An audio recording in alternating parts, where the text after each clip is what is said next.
Enthusiast buyers हैं वो सब जानते हैं। मेरा भी टूर था एक, जिसमें मैं बिहार में और बंगाल में कुछ सेमिनार करके आया। तो जैसे घर पहुंचा उसी दिन मुझे अच्छा खासा फीवर हो गया।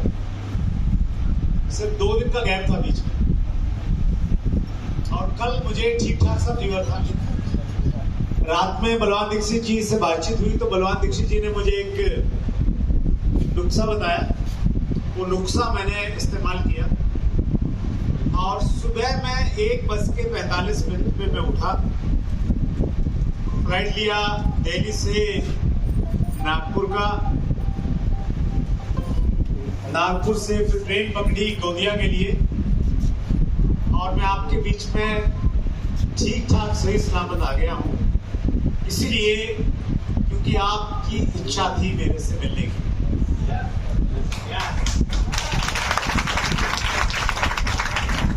और मेरी इच्छा थी आज से बिजनेस के भविष्य के बड़े बड़े अचीवर्स को देखने की और उनसे बात करने। थैंक यू सो मच, बहुत बहुत धन्यवाद यहाँ आने का, उपस्थित होने का और प्रार्थनाएं करने का। हालांकि आपने अभी एक वीडियो देखा छोटा सा, लेकिन उसके बावजूद मैं थोड़ा सा अपना परिचय देना चाहता हूं, क्योंकि खान साहब ने मुझे याद दिलाया कि मैं 5 साल के बाद गोंदिया में आया हूं। मेरा नाम सुरेंद्र वत्स है। बेसिकली मैं हरियाणा से हूं। एक मिडिल क्लास फैमिली की मेरी बैकग्राउंड है। मेरे पिताजी सरकारी स्कूल में अध्यापक थे और मेरी माताजी गृहिणी थी। परिवार में हम 2 भाई और 3 बहनें हैं। मैंने 1996 में दिल्ली विश्वविद्यालय से एमए किया। बीएड उससे पहले कर लिया था, और मैंने प्राइवेट टीचर के रूप में अपना करियर शुरू किया, जहां पे मेरी 1 महीने की तनख्वाह थी मात्र 500 रुपये। कितनी थी? 500 रुपये। 1 साल नौकरी की, और 1 साल नौकरी करने के बाद एक बात अच्छे से समझ में आ गई, अगर मैंने अपने सपनों को पूरे करना है तो नौकरी से सपने पूरे नहीं हो सकते, मुझे बिजनेस करना पड़ेगा। नौकरी करने वाले कुछ लोग हैं हमारे बीच में? हाथ खड़ा करें एक बार प्लीज, मैं देखना चाहता हूं। चलिए, बहुत बढ़िया। मैं आपसे पूछना चाहता हूं, क्या नौकरी करके आप एक लंबी सी गाड़ी ले सकते हैं? सर, बड़ा सा बंगला बना सकते हैं?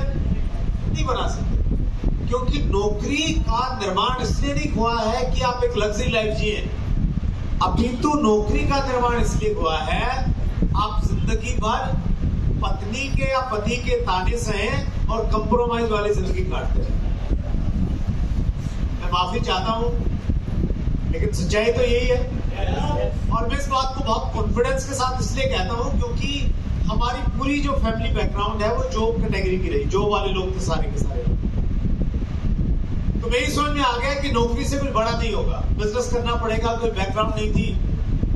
हम गांव में रहते थे, गांव से मैं शहर में गया जहां मेरे मामा जी एक ठेकेदार थे। उनके साथ कुछ दिन काम किया, और वहां रहते रहते एक नया बिजनेस उन दिनों स्टार्ट हुआ था, केबल टीवी का बिजनेस। तो केबल टीवी का बिजनेस मैंने एज ए केबल ऑपरेटर शुरू किया। ये बात मैं आपसे कर रहा हूँ 1996-97 के लगभग की बात। एक डिश एंटीना हम लोगों ने लगाया, 4 फीट बाई 4 फीट का उसका साइज था, उसको छतरी बोलते थे। और एक वीसीआर आता था उन दिनों। वीसीआर पे हम लोग एक फिल्म दिखाते थे, और 150 रुपए पर टीवी हम लोग कलेक्शन करते थे।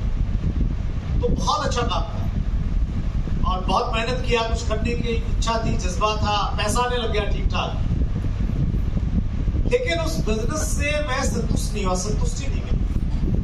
2 मुख्य वजह थी। पहली मुख्य वजह ये थी कि वहां पे टाइम फ्रीडम नहीं थी। दिन में भी काम करते थे, रात में भी अगर किसी का केबल खराब हो गया तो लोग आके बैल बजाते थे और कहते थे कि भी ठीक करके आओ।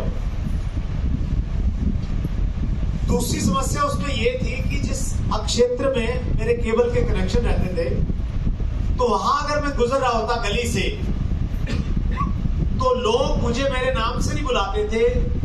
बहुत कम लोगों को शायद मेरा नाम मालूम होगा क्या है। लोग मुझे कहते थे केबल वाले सुनना। क्या कहते थे? केबल वाले सुनना। कुछ भी काम करे, वो सब्जी बेचे, वो रिक्शा चलाए, वो कुछ भी करे, लेकिन वो ये चाहता है जब उसको कोई बुलाए ना, उसके काम से नहीं बुलाए, उसके नाम से बुलाए। हर किसी की।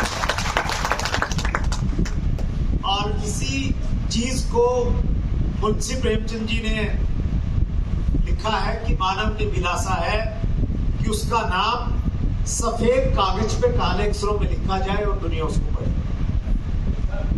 हर किसी की इच्छा है। मेरी भी इच्छा थी कि लोग मुझे थोड़ा रिस्पेक्ट दें, थोड़ा नाम सम्मान से बुलाएं।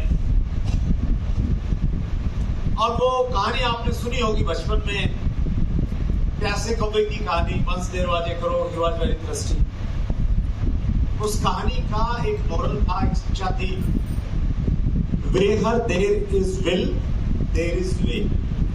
जहां चाह वहां। अगर आपकी सच्ची चाह है तो रास्ते आपको मिल जाएंगे।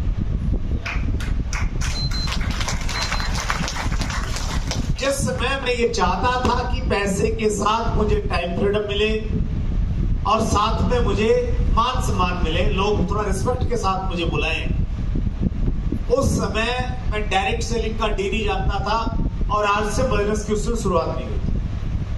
लेकिन ये सब मेरे दिमाग में चलता था और बड़ी अलग अलग योजनाएं बनाता था। मैं प्लानिंग सोचता रहता था, क्या करूं, ये कर लेते हैं, ये कर लेते हैं। और मेरे साथी थे एक दिनेश, उन्होंने मजाक में मुझे वो योजना मंत्री कहने लग गए थे, प्लानिंग मिनिस्टर। योजनाएं बहुत बनाते हैं, हम करते कुछ नहीं।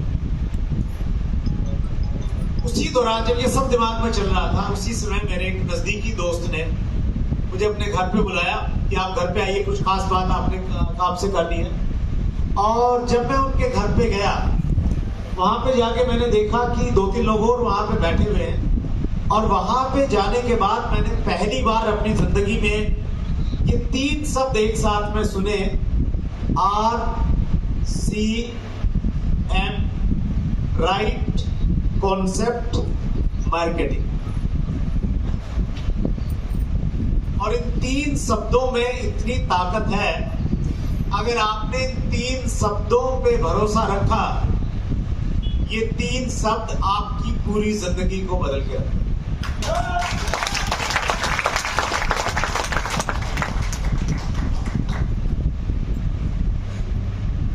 मैंने उसी दिन RCM बिजनेस को ज्वाइन किया। बहुत ज्यादा RCM बिजनेस का विजन मेरे पास नहीं था, बहुत ज्यादा क्लियरिटी नहीं थी कुछ भी, लेकिन एक ही कारण था ज्वाइन करने का, दोस्त को खुश करना। ज्यादा इन्वेस्टमेंट नहीं थी, पैसा ज्यादा नहीं लग रहा था। मैंने ज्वाइन किया और ज्वाइन करने के 3 महीने तक मैंने कोई खास काम नहीं किया। मेरे अपलाइन ने मेरे साथ जो सबसे अच्छा काम किया वो ये किया, वो मेरे पीछे लगे रहे और पीछा करके, जबरदस्ती करके मुझे एक दिन इस प्रकार की मीटिंग में ले गया। आज भी यहाँ बहुत कम लोग ऐसे होंगे जो अपनी इच्छा से आए हैं। ज्यादा लोग ऐसे होंगे जिनको जबरदस्ती लाया गया। और जो जबरदस्ती वाले होते हैं ना, उनकी खास पहचान ये होती है, वो ताली नहीं बजाएंगे, कुछ कर दो आप। थोड़ा सा कैटेगरी में रहते हैं, क्योंकि मैं था इसलिए मुझे मालूम है। लेकिन धीरे धीरे जैसे कार्यक्रम आगे बढ़ा, कुछ लोग मंच पे आए, उन्होंने अपने इनकम के बारे में बताया। फिर वहां के जो मुख्य अतिथि थे, उन्होंने कुछ लॉजिक्स के साथ, कुछ तर्कों के साथ में अपनी बातचीत को रखा। उनको सुनने के बाद में पहली बार मुझे ऐसा लगा कि मुझे ये बिजनेस करना चाहिए। और वो मीटिंग मेरी जिंदगी का टर्निंग पॉइंट बनी। मेरा अनुभव ये कहता है, ठीक उसी तरह से आज का ये दिन, आज की ये तारीख 24 सितंबर 2022 बहुत सारे लोगों की जिंदगी में टर्निंग पॉइंट बनने जा रही है। जो लोग पहली बार हमारे बीच में हैं, वो आज इस बिजनेस को ज्वाइन करने का निर्णय लेंगे, इसलिए ये दिन उनको हमेशा याद रहेगा। और जो पुराने साथी हैं, जो काम तो कर रहे हैं लेकिन उनकी गाड़ी वैसे चल रही है जैसे पहले दूसरे गेयर में झटके खाती है ना, तो वैसे चल रही है। लेकिन आज आपकी गाड़ी में टॉप गियर डलेगा और आप तेजी के साथ में टेक्निकल की तरफ में दौड़ने लग जाएंगे। तो ऐसी ही एक मीटिंग के बाद मैंने डिसाइड किया कि मैंने आरसी बिजनेस को करना है। लेकिन जब मैंने करना शुरू किया तो मुझे लगा ये बहुत मुश्किल है, क्योंकि मेरा जो स्वभाव था, मेरा जो नेचर था, वो बहुत रिजर्व नेचर था मेरा। बड़ा संकोची शर्मीला सा जो बच्चा रहता ना, तो वैसे वाला था मैं। घर में अगर कोई मेहमान आ गया तो घर से बाहर नहीं निकलना, नमस्ते करने पड़ेगा, इस टाइप का नेचर था। मीटिंग देखने के बाद एक्साइटेड हो गया था, जोश आ गया था, और जोश में मैं किसी से मिलने के लिए जाता था, सोच के जाता था रास्ते में उसको प्लान दिखाऊंगा, फिर उसकी लिस्ट बनवाऊंगा, फिर उसके साथ काम करूंगा, फिर उसको रॉयल्टी पे लेके जाऊंगा। लेकिन चाय पी के वापस आ जाता। शुरुआत कहां से करनी है यही मालूम नहीं चलता था, सोचता ही रहता था। सामने वाला पूछता था किस लिए आए थे, कोई काम था? मैं कहता नहीं, बस ऐसे ही आ गया था। और फिर वापसी में थोड़ा पश्चाताप भी रहता कि यार एक बार बात तो कर ही देनी थी, पता नहीं कुछ बात बन जाती। तो उस प्रकार का मेरा स्वभाव था जो मैंने आरसी बिजनेस को करना शुरू। आप में से बहुत सारे साथी ऐसे हो सकते हैं जिनको ये लगेगा कि यार मैं नहीं कर सकता, मेरे पास लिस्ट नहीं है लोगों की, या मैं लोगों से बात नहीं कर सकता, या मैं लोगों को मीटिंग में नहीं बुला सकता, या यहाँ प्रोडक्ट सेल करना पड़ेगा, मैं प्रोडक्ट सेल नहीं कर सकता, या मैं मंच पे आके नहीं बोल सकता, या मैं इतना ज्यादा स्मार्ट नहीं हूं, या मैं पढ़ा लिखा नहीं हूं। कुछ भी कारण आपके हो सकता है, आपको लग सकता है जब आप काम करना शुरू करेंगे कि यार मैं नहीं कर सकता। मैं आप सबको एक भरोसा दिलाना चाहता हूं कि हमारे यहाँ पे एक बहुत शानदार सिस्टम है, एजुकेशन सिस्टम, जिसको हम लोग बोलते हैं यूनिक एजुकेशन सिस्टम, UES। एक बार जिसान इसको साफ कर देंगे प्लीज, नीचे वाले। थैंक यू सो मच, जिसान कर देंगे। ये एजुकेशन सिस्टम सीनियर लीडर्स के द्वारा चलाया जाता है।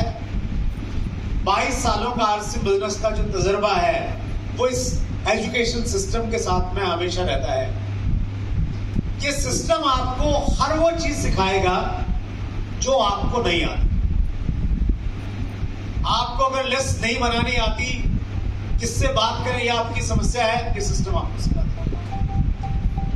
आपको बोलना नहीं आता है, हेजिटेशन है, जैसे मैं था, आपका हेजिटेशन दूर कर देगा। कुछ लोग बहुत ज्यादा बोलते हैं, चुप ही नहीं होते, और इस वजह से लोग उनकी बात नहीं सुनते हैं। तो आपको चुप कैसे रहना है वो भी ये सिस्टम आपको सिखाता है। आकर्षक व्यक्तित्व में, अट्रैक्टिव पर्सनैलिटी में जो चीजें होनी चाहिए वो सारी की सारी चीजें ये यूनिक एजुकेशन सिस्टम आपको सिखा देगा। बस आपने एक ही कमिटमेंट करना है कि मैंने RCM को करना है। मैंने RCM को लक्ष्य बना लीजिए, बस ये पाना है RCM। इसको बोलते हैं एक ड्रीम बुक। एक ड्रीम बुक बना लीजिए कि ये चीजें मैंने RCM से पानी है, और फिर कंसिस्टेंसी के साथ में उसको करते रहिए, चलते रहिए। मैंने यही किया, यहां सीखा, थोड़ा लर्निंग एटीट्यूड बनाया अपना, और कंसिस्टेंसी के साथ में चलता रहा। उतार चढ़ाव आएंगे, ये बिजनेस है, ये कोई सरकारी नौकरी नहीं है कि एक बार भर्ती हो गए तो फिर टाइम पास करके भी आओगे तो भी तनख्वाह मिलेगी। तो वैसे वाला काम नहीं,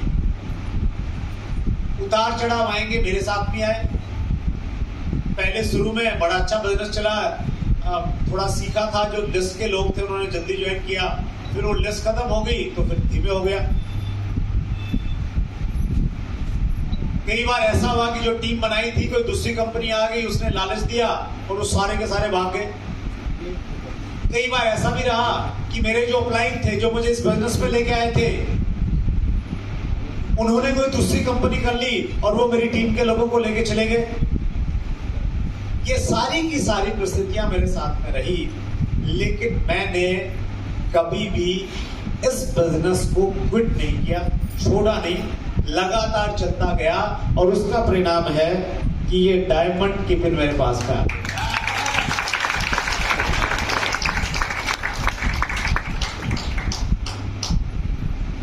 तो संदेश बड़ा साफ है, अगर चलते रहेंगे तो पिन आ सकती। Consistency is the key. निरंतरता सफलता की चाबी है। कितने लोग हैं जो डायमंड बनना चाहते हैं? Thank you very much. आपको मालूम है डायमंड बनने के लिए कितना बिजनेस चाहिए? मात्र 50 करोड़। कितना चाहिए? मात्र 50 करोड़। अगर पीछे भाई साहब सोच रहे हैं मेरा 40,000 नहीं होता, स्लैब छूट जाता है 40,000 का भी, आप 50 करोड़ की बात कर रहे हैं। जब हम अकेले काम करते हैं ना सर, और अपने दिमाग से काम करते हैं, अपने पुराने अनुभवों से काम करते हैं, सिस्टम से नहीं जुड़ते, फिर 40,000 भी बहुत मुश्किल होता है। और जब हम एक टीम बनाते हैं और अपने आप को सिस्टम के सामने सरेंडर कर देते हैं, फिर 50 करोड़ का ऐसी चुटकी बजा के होने लग जाता है।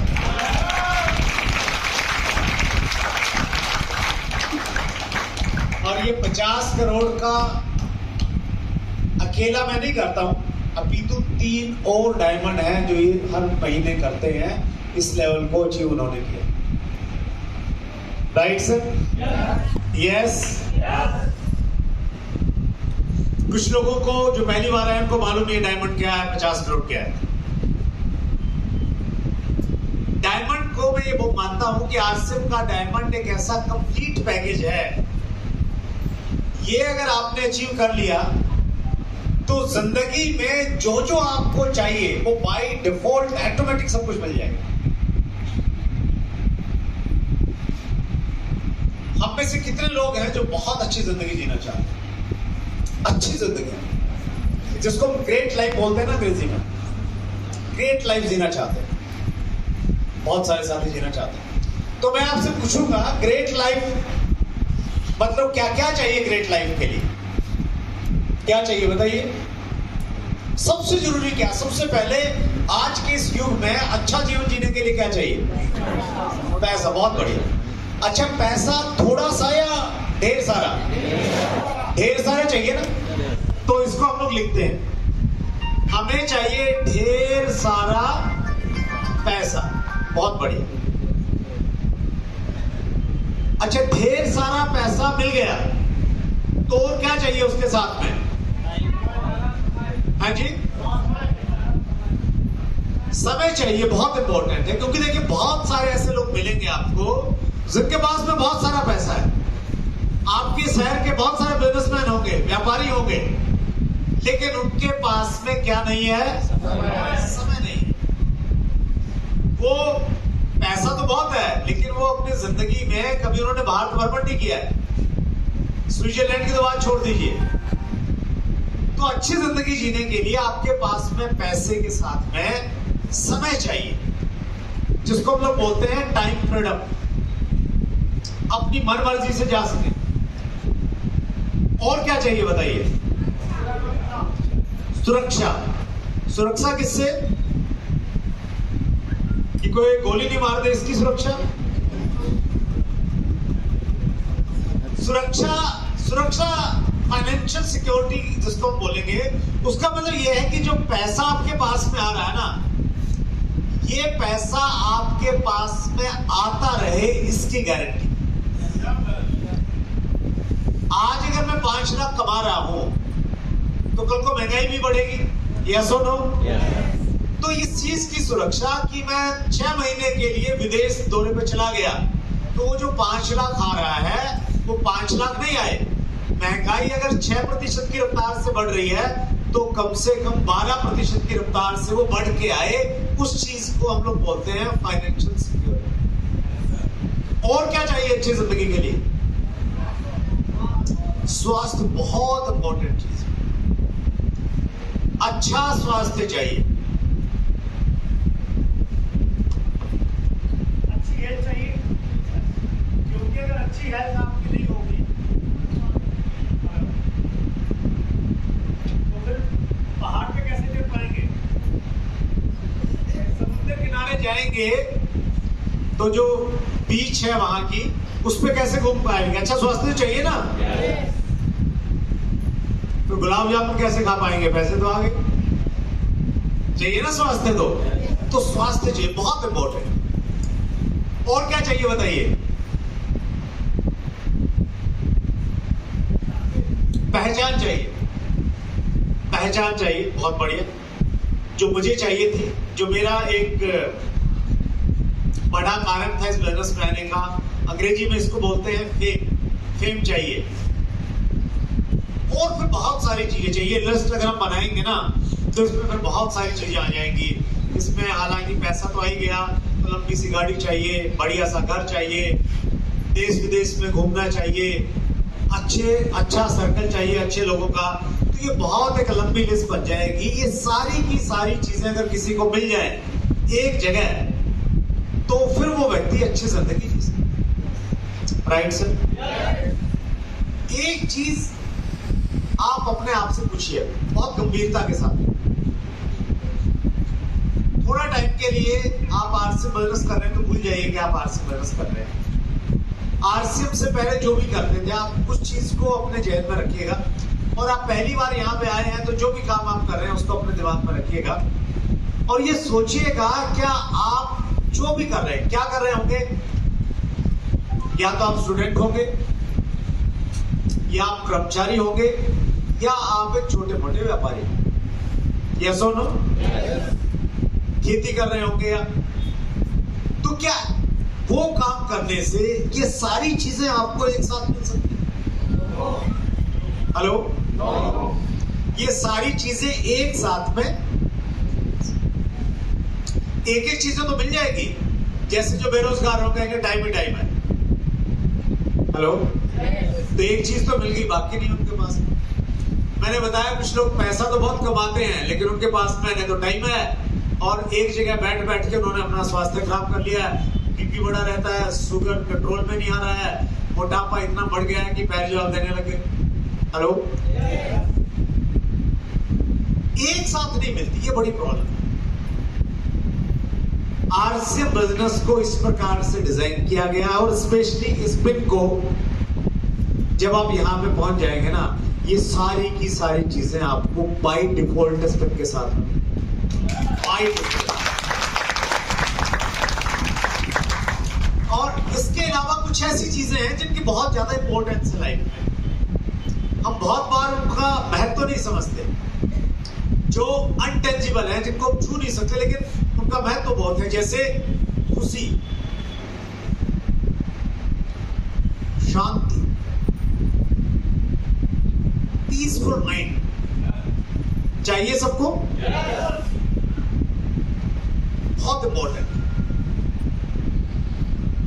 आरसीएम को इस प्रकार से डिजाइन किया गया, यहाँ की एजुकेशन, यहाँ की ट्रेनिंग, यहाँ की माहौल, कि आपको वो जो अनटेंजिबल चीजें हैं, सुख, शांति, सुकून, वो सारी की सारी ऑटोमेटिकली मिलती चली जाए। तो इसलिए मैं कहता हूं ये बड़ा अनोखा बिजनेस है और एक कंप्लीट पैकेज है। इस चीज को हमेशा समझिए, हमेशा ध्यान में रखिए।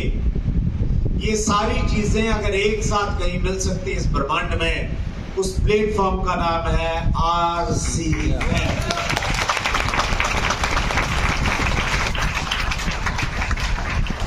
और मैं यूं कहता हूं कि ये चीजें आपको 2 साल बाद मिल जाएं तो बुराई है, 5 साल बाद मिल जाए बुराई है, जब भी मिल जाए वो एक अचीवमेंट है। Right sir? तो ये सारी चीजें मिलती हैं डायमंड बनने के बाद में। तो बताइए कितने लोग डायमंड बनना चाहते हैं?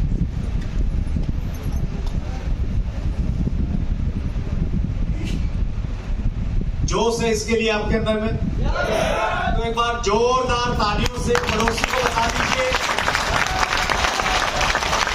अगल बगल वाले को बता दीजिए, अपने टाउन लाइन को बता दीजिए, क्रॉस लाइन को बता दीजिए कि मैं डायमंड बन के रहूंगा।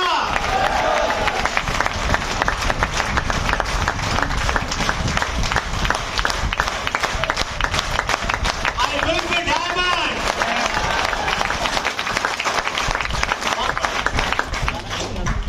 महात्मा गांधी जी ने एक जगह लिखा है कि अगर आपको जिंदगी में बड़ा काम करना है ना, तो दो चीजें चाहिए। पहला, बहुत सारे लोगों का सहयोग चाहिए, टीम वर्क होना चाहिए। और दूसरा, उस काम को लेके जिसको आप बड़ा करना चाहते हैं, उसके लिए आपके अंदर बहुत सारा जोश होना चाहिए, उत्साह होना चाहिए, एक्साइटमेंट होना चाहिए। गांधी जी के पुराने क्लिप्स अगर आपको कभी दिखने को मिल जाए 15 अगस्त या 26 जनवरी के आसपास में, तो उनमें आप देखिएगा कि गांधी जी ने जब दांडी यात्रा शुरू की थी,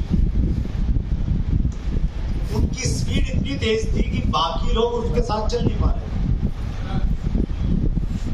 शरीर से आप देखेंगे गांधी जी दुबले पतले, लेकिन उनकी चाल में वो तेजी क्यों थी? क्योंकि उनके अंदर में जोश था। उनका सपना था, उनका एक इमोशनल ड्रीम था, जो उन्होंने दक्षिण अफ्रीका में प्लेटफॉर्म पे लिया था। जब अंग्रेजों ने उनको बाहर निकाला था, उन्होंने कहा था कि तुमने मुझे ट्रेन से बाहर निकाला है, एक दिन मैं तुम्हें हिंदुस्तान से बाहर निकाल दूंगा।